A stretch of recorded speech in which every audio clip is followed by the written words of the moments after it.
Next, let's look at a new feature, parameters and conditions.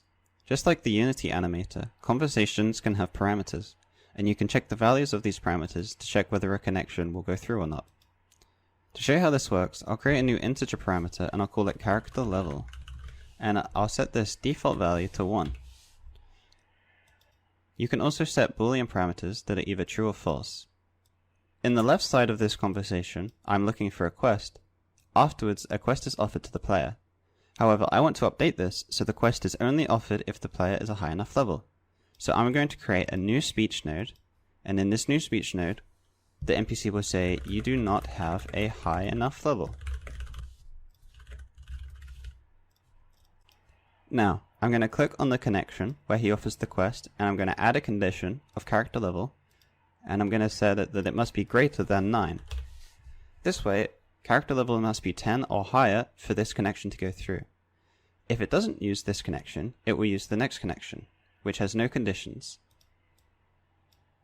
So how do you set the value of parameters? Well, let's go into the code.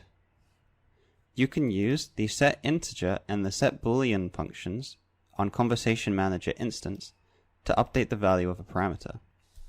So here I have Conversation Manager.instance.setInt, the name of the parameter, and then the value. So let's set this value to 10. I'm going to press play and start the conversation. If I say I'm looking for a quest, the Great Wizard will offer me a quest because I have met the condition. However, if I go back into the code and change this value to 5, and then I start a conversation, when I say I'm looking for a quest, the wizard will say I do not have a high enough level. This shows how you can set the value of parameters to control the flow of a conversation. You can also set conditions on connections from SpeechNode to options. For example, if I click on this connection and I add a condition of character level is greater than 9, then when I start the conversation, I'll only have access to this one option. This is because this condition was not met because my character level was set to 5 in the code.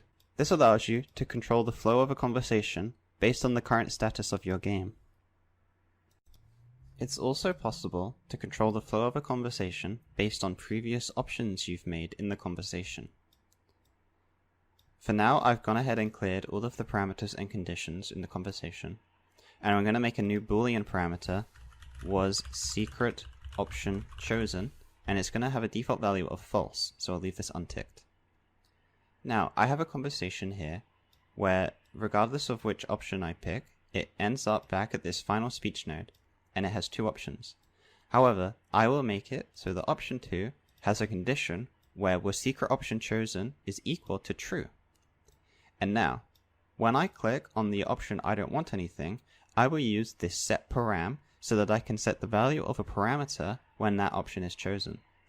So I will set addParam action was secret option chosen set to true. So now, was secret option chosen begins as false, but if I click on this option node, it will set to true.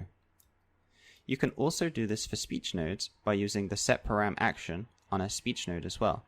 So this way you can set the value of parameters whenever an NPC says something or whenever the user chooses an option.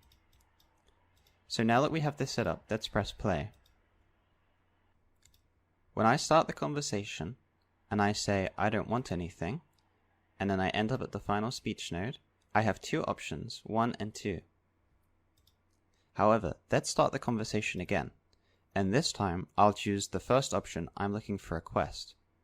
This way, when I end up at the final speech node, I will only have option 1, and this is because I chose the wrong option and the parameter action wasn't called. This shows how you can make options available to a player only if they choose specific options in your dialogue.